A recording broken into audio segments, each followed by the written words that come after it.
حیدرآباد سے سہون کی مسافت 150 کلومیٹر ہے اور وہاں پہنچنے میں لگ بھگ 1.5 گھنٹہ لگ جاتا ہے۔ سہون ماضی میں اس خطے کا اہم تجارتی مرکز تھا جہاں تاجر دور دراز مقامات سے آتے تھے، مگر اب اس کی قسمت بدل چکی ہے۔ تجارتی راستے تبدیل ہو چکے ہیں اور اقتدار کی گدی اب نئے شہری مراکز میں منتقل ہو چکی ہے۔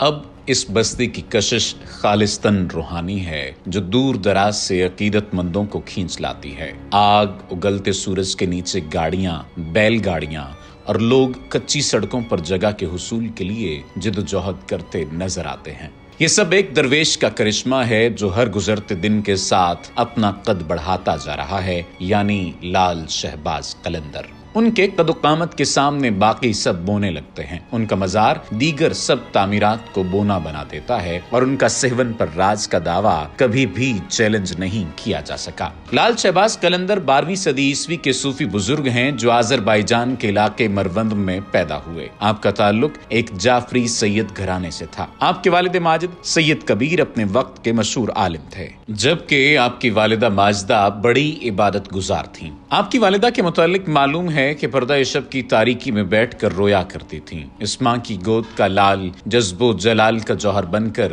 جب سہون پہنچا تو اس کی تابناکی کئی نگاہوں کو خیرہ کر رہی تھی۔ شیخ مروندی اپنے خاندان کے اعتبار سے اونچی نسبت رکھتے تھے، اس لیے صالحیت و سخا کے بہت سے خصائص ان کے خاندان میں منتقل ہو گئے تھے۔ آپ کے چہرے انور پر لال رنگ کے قیمتی پتھر لال کی مانند سرخ کرنیں پھوٹتی تھیں۔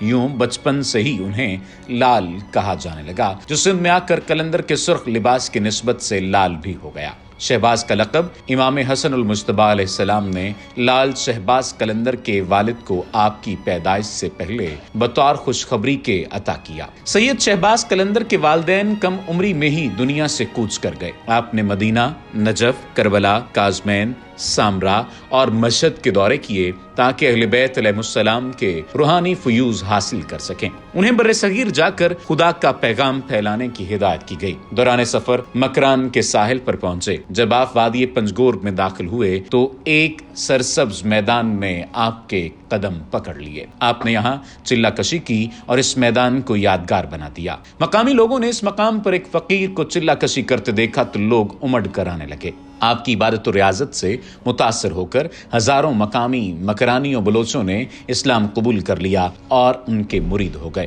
آپ اس دشت کو دشت شہباز بنا کر آگے بڑھ گئے۔ پسنی سے گزر رہے تھے، ایک گڈریا آپ کے پیروں میں پڑ گیا۔ پسنی بندرگاہ کے ٹیلے کی دوسری جانب گڈریا لال کا مزار آج تک اس گڈریے کی یاد ہے۔ سیاحت کے دوران آپ نے بو علی شاہ قلندر سے بھی ملاقات کی۔ ان سے ملاقات کے بعد حضرت لال شہباز قلندر نے سہون جانے کا ارادہ ظاہر کیا اور سندھ کا رخ کیا۔ 649 ہجری میں پنجاب، سندھ اور اجمیر کا سفر کر کے سید زادے سہون پہنچے۔ امیر المومنین علی علیہ السلام کے اس غلام، اس عارف باللہ درویش لال شہباز قلندر کے مبارک قدموں کا پہلا اثر یہ تھا کہ سہون میں زناکاری اور فحاشی کا بازار سرد پڑ گیا۔ نیکی اور پرہیزگاری کی طرف قلوب مائل ہوئے اور زانیہ عورتوں نے آپ کے دست حق پر توبہ کی۔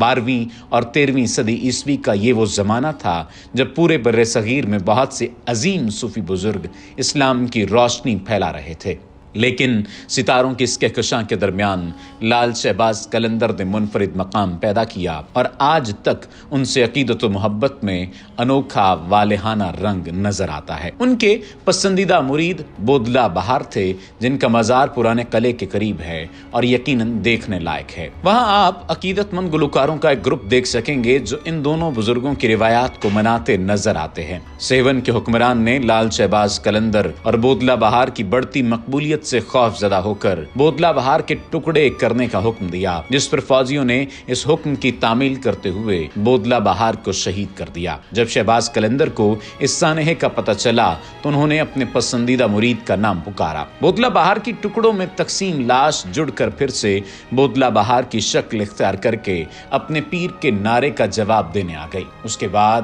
حکمران لال شہباز کی تبلیغ پر اثر انداز ہوا تو بودلہ بہار نے لال شہباز قلندر کے حکم پر پورے قلعے کو الٹا کر دیا۔